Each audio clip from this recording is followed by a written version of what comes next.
जिय जानी तब ना जिय जानी विद्यानिधि कहो विद्यानिधि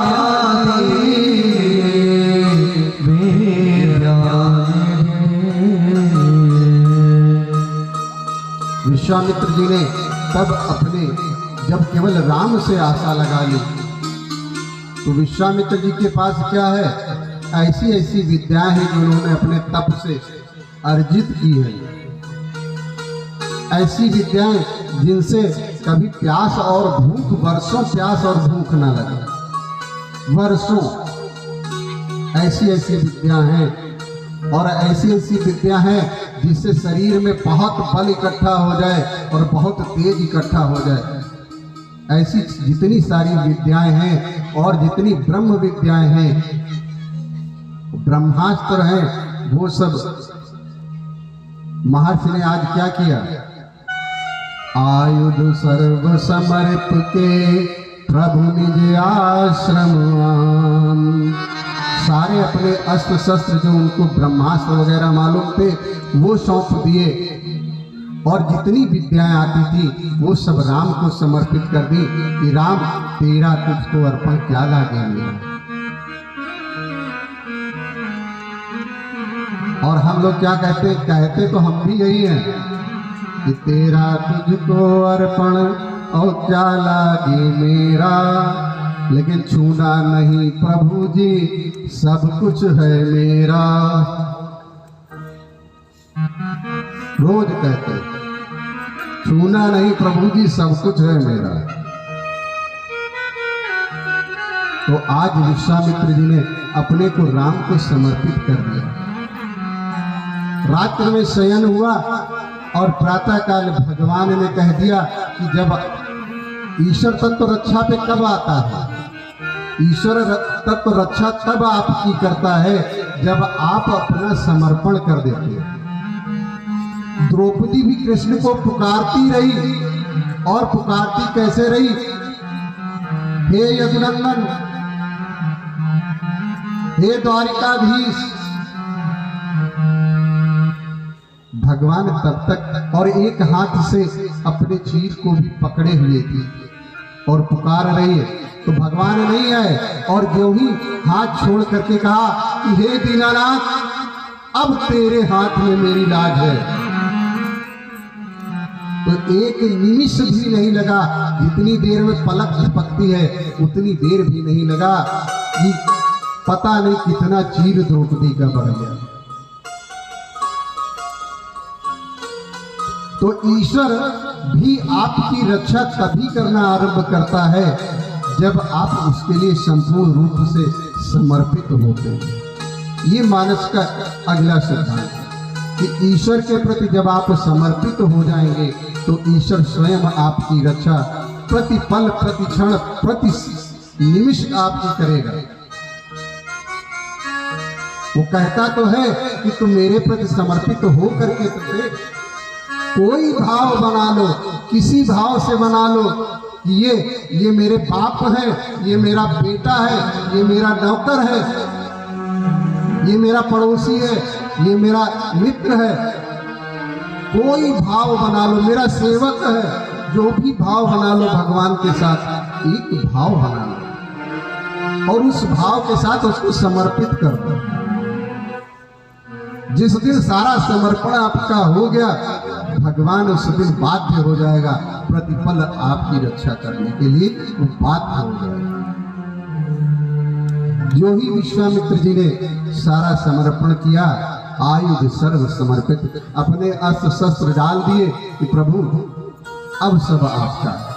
जब समर्पित होकर के उनको आश्रम में लाए तो भगवान ने कहा, प्रात कहा मुनि सन रघुराई, प्रात कहा मुनि सन रघुराई, प्रात कहा सन रघुराई, निर्भय यज्ञ कर्म तुम जाए, निर्भय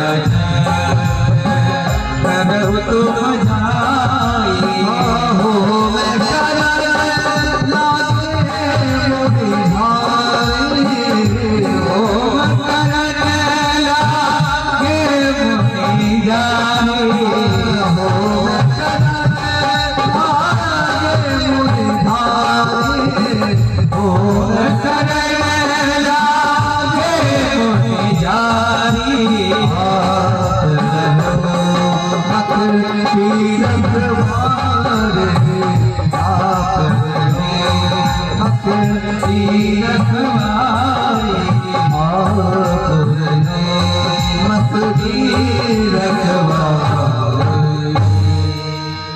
भगवान ने कहा कि मुनिवर, आप जिस निमित्त हमको लेकर के आए हैं, जाइए आप यज्ञ करिए।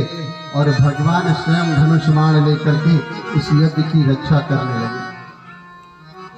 और जब यज्ञ जो ही यज्ञ शुरू हुआ, ओम सोमाय स्वाहा, ओम इंद्राय स्वाहा, ओम भूस्वाहा, ओम भुवः स्वाहा, ओम स्वाहा, ओम अग्नि स्वाहा। जो ही आहुतियां पड़ना शुरू हुई, आहुति का धूम्र उठा, तुरंत मारीच क्रोध करके दौड़ा। सुनि मारीच निशाचर कोई, लय सहाय धावा मुनि द्रोही। मुनियों का द्रोह करने वाला मारीच दौड़ पड़ा अपने जो उसके साथी हैं। ये मारीच कौन? हम सबके जीवन में भी मारीच है।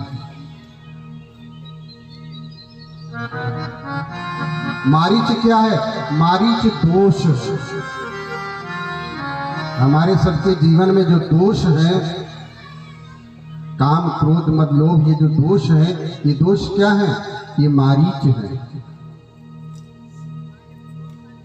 तो भगवान ने क्या किया? जब मारीच दौड़ा तो बिनु फर बाण राम ते ही मारा। एक बिना फर, जिसके आगे वो जो फर लगा होता है, वो फर हटा करके बिना फर का एक बाण राम जी ने मारा। सत जो जन गा सागर पार, 100 योजन समुद्र पार करके लंका की परिधि में चला गया बिना फर के बाण। तो दोष का तुरंत तो निवारण भगवान ने कर दिया, दोष को खत्म नहीं किया। तो दोष का एक साथी और है। वो कौन है? वो है स्वभाव। दोष का एक साथी है। जब दोष आता है तो उसका दूसरा साथी भी साथ में आता है, लेके आता है उसको। सहाय, सहाय माने साथी। लय सहाय धावा मुनि को ही, अपने सहायक को लेकर के, अपने मित्र को लेकर के आता है। जब दोष जीवन में होता है तो एक चीज जरूर आती है उसके साथ में, वो है स्वभाव। और स्वभाव क्या है? दुख। जब दोष होगा तो दुख अवश्य आएगा। तो राम जी ने किया क्या? पावक सर सुबाहु पुनि मारा। एक अग्नि, ज्ञान अग्नि। पावक सर कहा? यहाँ पे अगर गोस्वामी जी ने पावक सर कहा, बाकी सबको ऐसे सर से मार दिया, उसको पावक सर से क्यों मारा?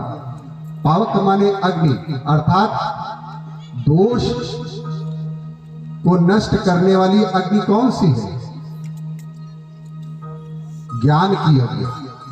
ज्ञान की अग्नि है, इसलिए पावक सर स्वभाव को मारा।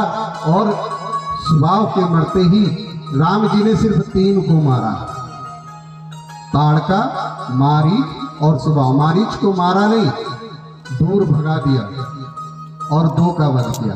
और जितनी देर में 2 का वध किया, उतनी देर में लक्ष्मण लक्ष्मण ने क्या किया? अनुज निशाचर कटक संहारा, बाकी जितने निश्चर थे उनको खत्म कर दिया। और लक्ष्मण कौन है? लक्ष्मण जीवाचार्य है, जीव आचार्य है। आचार्य का काम ही है दोष दुर्गुण से उत्पन्न हुई चीजों को नष्ट करके सुख प्रदान करना। अच्छा देखिए, अगर दोष जीवन में कहीं बचा हुआ रह जाए तो वो जब भी समय पाएगा तो फिर दुख देगा। मारीच को जब समय मिला तो हिरण बन करके उसने राम को फिर से दुख दिया। तो इस प्रकार से मुनि की यज्ञ की रक्षा की भगवान ने, और कुछ दिवस मुनि के साथ आश्रम में रहे। उसी समय महाराज जनक, जो मिथिला के, वही बिहार के पास मिथिला है, मिथिला में यज्ञ कर रहे हैं, वो भी एक यज्ञ कर रहे हैं। और उस यज्ञ का नाम है धनुष यज्ञ। और धनुष यज्ञ है, उसका एक कारण है जानकी मैया। जानकी मैया, जानकी मैया महाराज जनक की औरस पुत्री है।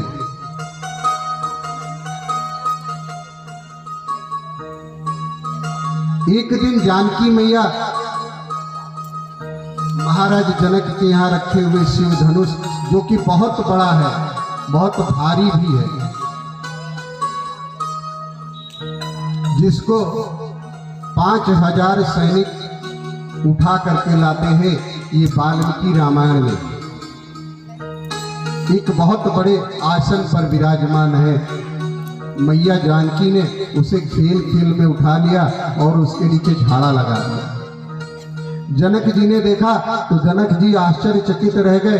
कहा फिर अब इस पुत्री के लिए जो इस धनुष को तोड़ सकता हो या इसकी प्रत्यंचा चढ़ा सकता हो, उसके साथ इसका विवाह होना चाहिए। पुत्री से पति थोड़ा सा मजबूत होना चाहिए।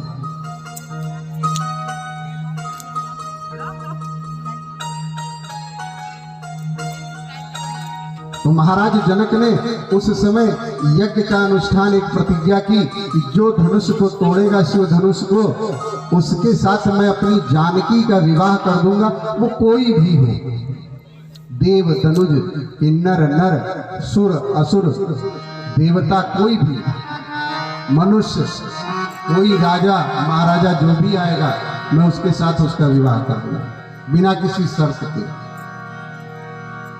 उस यज्ञ का निमंत्रण आज विश्वामित्र जी के पास आया।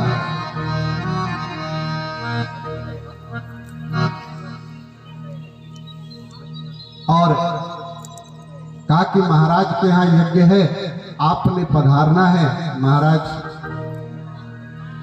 तो गुरुदेव ने कहा कि जब पिता का निमंत्रण है तो पिता के, क्योंकि इस समय गुरुदेव क्या है, राम जी के पिता की भूमिका है। चक्रवर्ती जी ने कह के भेजा है कि आप इनके पिता हैं, तो पुत्रों को कैसे छोड़ दे। राम और लक्ष्मण को भी साथ में लेकर के जनकपुर की तरफ चल दिए। धनुष जगे सुन रघुकुल धनुष जगे सुन रघुकुल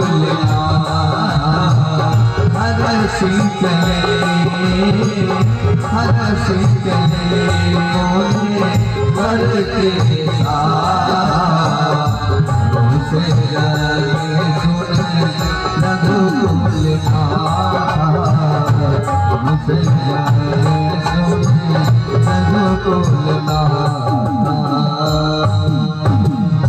धनुष यज्ञ सुन करके भगवान गुरुदेव विश्वामित्र के साथ चल दिए, प्रसन्नता के साथ, हर्ष चले, प्रसन्नता के साथ। और प्रसन्नता के साथ चले जा रहे थे। जाते हुए मार्ग में एक आश्रम दिखाई दिया, और वो आश्रम ऐसा है कि देखने में तो लगता है कि किसी ऋषि महर्षि का आश्रम रहा होगा। क्यों? ऐसा आश्रम है जहां पे पशु पक्षी भी नहीं है, और वहां के वृक्ष भी जो हैं वो सूख से गए हैं, एकदम निर्जन आश्रम है। और ऐसे आश्रम में एक पत्थर की मूर्ति सी रखी हुई है। और पत्थर की मूर्ति कैसी है? वो देखने में एक नारी जैसी दिख रही है, कि जैसे कोई एक नारी पत्थर बन गई हो, ऐसी दिख रही है। गोस्वामी तुलसीदास जी कहते हैं, आश्रम एक दीख मग माही, खग मृग जीव को दाना।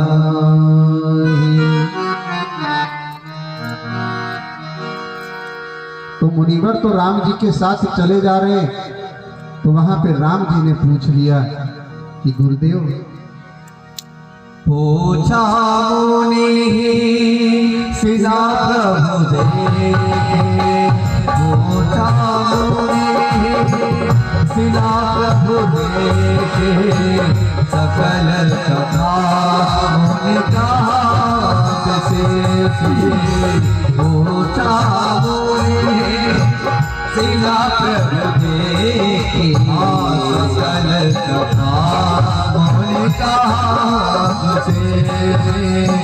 ओ जय सिया राम, जय सिया राम, जय सिया राम, जय सिया राम, जय सिया राम, जय सिया राम। अच्छा, तो मुनिवर ने नहीं बताया। मेरे राघवेंद्र सरकार ने पूछा, गुरुदेव ये शिला कौन सी है? तो गुरुदेव ने फिर पूरी कथा सुनाई, और सुनाया क्या कि गौतम नारी श्राप बस उपल देह धरि धी, चरण कमल रज चाहती। तो गुरुदेव को राम जी ने पूछा कि ये कौन है शिला? तो गुरुदेव को राम जी ने बताया कि ये गौतम की पत्नी है, जो श्रापवश है। अच्छा, ये मान लो कोई दुखी हो, कोई परेशान हो, तो उसकी कथा हो सकती है क्या? उसके लिए जो कहा जाएगा, अरे भैया ये बहुत व्यथित है, तो उसकी कथा हुई कि व्यथा हुई? लेकिन जिसकी व्यथा को भी भगवान सुनने लग जाए, वो व्यथा नहीं, कथा ही होती है। इसीलिए सकल कथा मुनि कहा विशेषी, उनको बताया कि ये जो शिला देख रहे हो, ये शिला नहीं, ये गौतम महर्षि की पत्नी अहिल्या है। ये अहिल्या जी श्राप के कारण आज ये पत्थर की हो गई। तो कारण क्या? कहते हैं कि एक बार अहिल्या जी ब्रह्मा जी की पुत्री है, मानस पुत्री है। उनका विवाह गौतम ऋषि के साथ किया। इंद्र अहिल्या जी को पहले से पसंद करते थे, अहिल्या जी भी इंद्र को थोड़ा थोड़ा पसंद करती थी, पर विवाह गौतम जी के साथ हो जाने के कारण जो पति हो गया सो हो गया। लेकिन इंद्र के अंदर अहिल्या के प्रति प्रेम नहीं था, वासना थी कि ये इतनी सुंदर, इतनी रूपवान, लावण्य युक्त है। इंद्र के अंदर वासना पैदा हुई। एक दिन चंद्रमा को साथ में लेकर के इंद्र ने छल किया। महर्षि सो रहे थे, भोर में मुर्गा बन के चंद्रमा ने बांध दी। महर्षि को लगा कि भोर हो गया, महर्षि उठ करके गंगा स्नान को चल दिए। इधर इंद्र महर्षि का भेष धारण करके वहां पर आया और अहिल्या जी के साथ शील भंग किया उनका, और शील भंग करने के बाद तब तक इधर महर्षि गंगा जी में स्नान करने के लिए अपना चरण रखने जा रहे थे। तो हमारे शास्त्रों में एक नियम है, जब भी कोई तीर्थ में स्नान करे, किसी नदी में स्नान करे, तो सबसे पहले उनके चरण स्पर्श कर लिया, माथे लगा ले, और माथा लगाने के बाद फिर आप उसमें अपना पैर रखें। तो जो ही महर्षि ने गंगा जी का स्पर्श किया, उसमें से आवाज आई, महर्षि क्या आप महर्षि होके ये भूल गए कि रात्रि में जल स्रोत को छुआ नहीं जाता, नदी में स्नान और हलचल नहीं की जाती, तालाब में हलचल नहीं की जाती, कुएं में हलचल नहीं की जाती। रात्रि में बाल्टी भर के रख लीजिए, कुएं में हलचल नहीं की जाती। क्यों? वरुण देव को रात्रि में आप डिस्टर्ब कर रहे हैं। और केवल वरुण देव को नहीं, तालाब में रहने वाली मछली को कर रहे हैं, नदी में रहने वाले जीवों को आप रात्रि में उनकी निद्रा भंग कर रहे हैं। इसलिए भोर से पहले उसमें हलचल करना मना है, स्नान मना है। केवल कब? एक जब जिस समय ग्रहण पड़ता है, ग्रहण काल को छोड़ करके नदी और तालाब में स्नान की विधि रात्रि में नहीं। तो गंगा जी से वाणी आई, सावधान। तो महर्षि ने तब नक्षत्रों की तरफ ऊपर देखा, कहा अभी तो मध्यरात्रि है, मुर्गा बोल गया। तो महर्षि जब वापस आए तो उन्होंने देखा कुटिया से इंद्र को निकलते हुए। तो महर्षि ने जब दोनों को देखा तो श्राप दे दिया। अहिल्या ने कहा कि पतिदेव मेरा दोष नहीं, मैं आपके स्वरूप में होने के कारण पहचान न पाई, मेरे साथ छल हुआ। तो महर्षि ने कहा कि तू कैसी नारी है कि तू अपने पति का स्पर्श नहीं समझ पाई कि तेरा पति तुझे स्पर्श कैसे करता है। तू पत्थर की है क्या कि तुझे तेरे पति का स्पर्श भी पता नहीं लगा। इसलिए मैं श्राप देता हूं कि तू पत्थर की हो जाए। और महर्षि गौतम ने श्राप दे दिया पत्थर बनने का।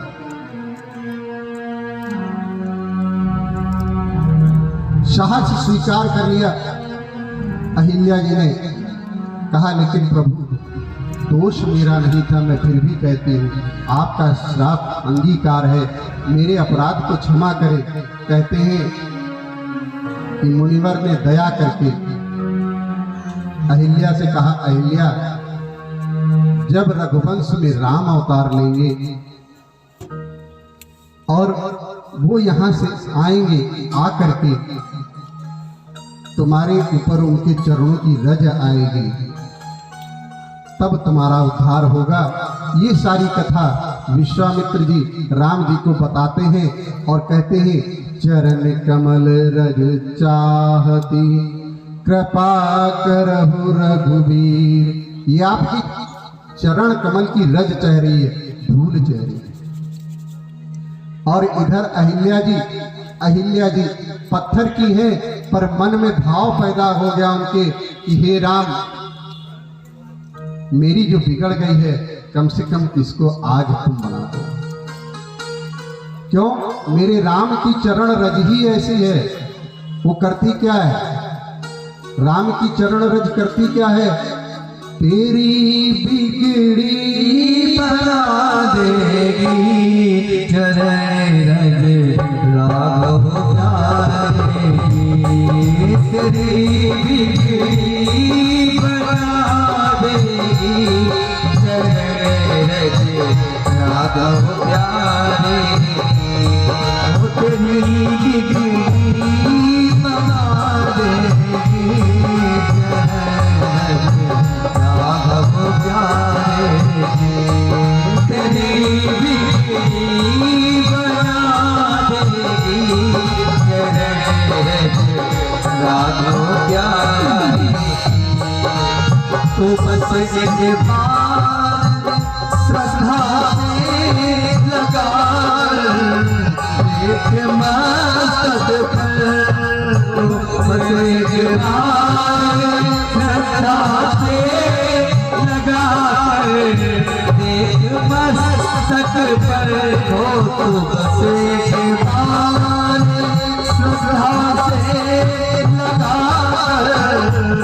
एक मस्तक पर हो बसे के बाल श्रद्धा से लगा एक मस्तक पर हो सोई किस्मत किस्मत जगाएगी कदर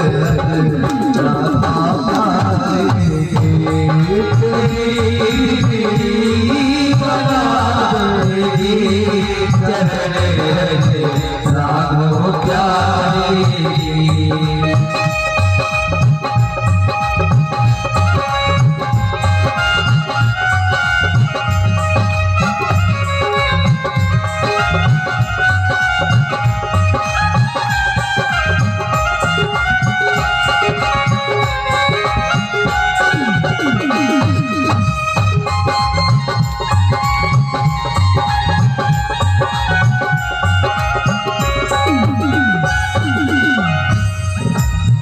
दुखों के घोर बादल हो ज्यादा हो आँधियाँ आए। दुखों के घोर बादल हो या हो आँधियाँ आए। दुखों के घोर बादल हो या हो आँधियाँ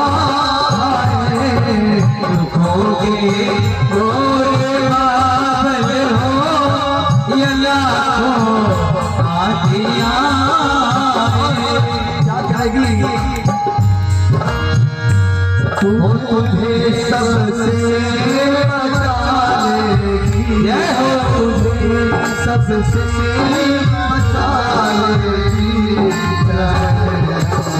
राघव प्यारे। तुझे सबसे बचाएगी राघव प्यारे।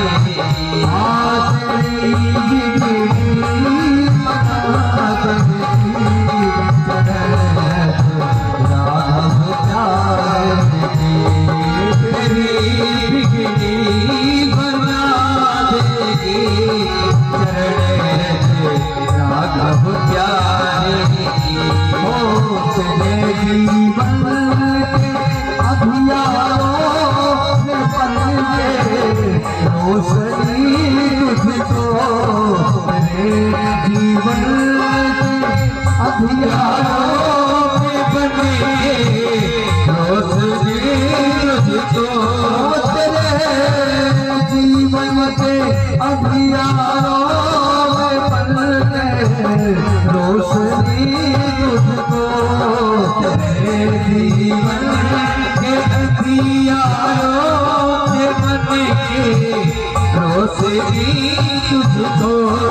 हो नया रास्ता दिखा देगी। जय हो नया रास्ता दिखा देगी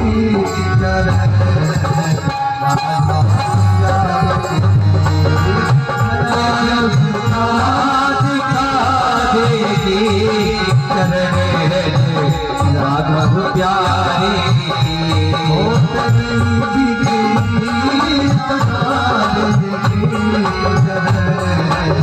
राघव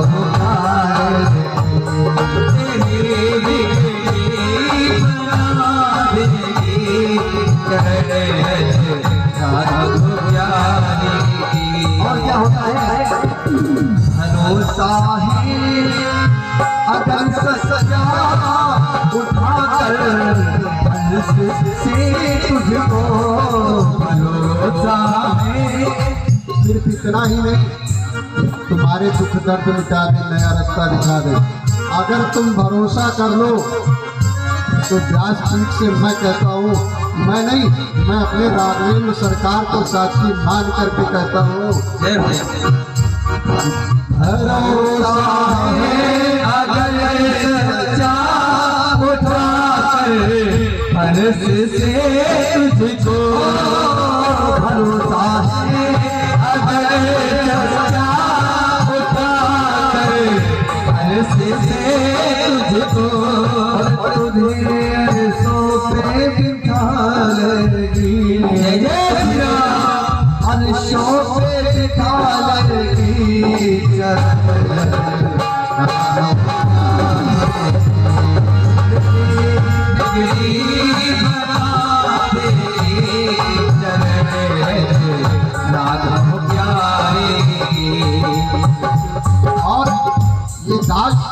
चरण की कहाँ तक बखान करे। योगी मुनि नहीं कर पाए, वेद नहीं कर पाए, वो भी नेत नेत कह करके रुक जाते हैं। तो इस दास की हस्ती क्या है जो इन चरण रज की पूरी महिमा गा सके। बस इतना जानूंगा कि एक बार अपना के देखो श्रद्धा के साथ, जीवन में चमत्कार हो जाए। लिखे महिमा चरण रज की नहीं है दास की हस्ती। लिखे महिमा चरण रज की नहीं है दास की हस्ती।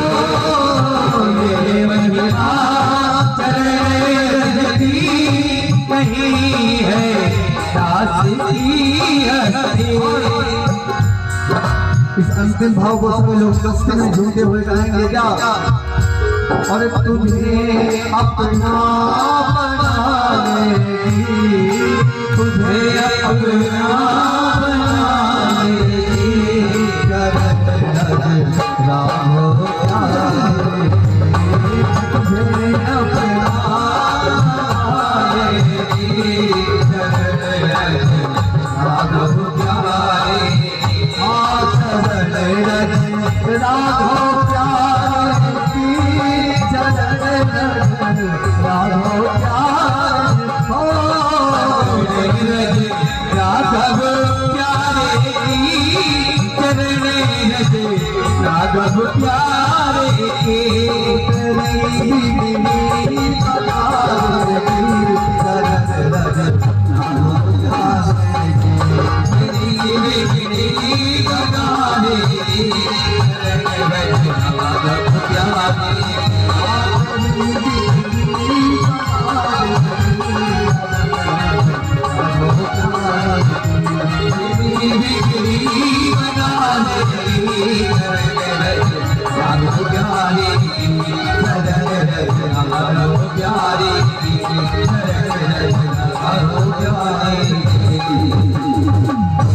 राघवेंद्र सरकार की जय हो।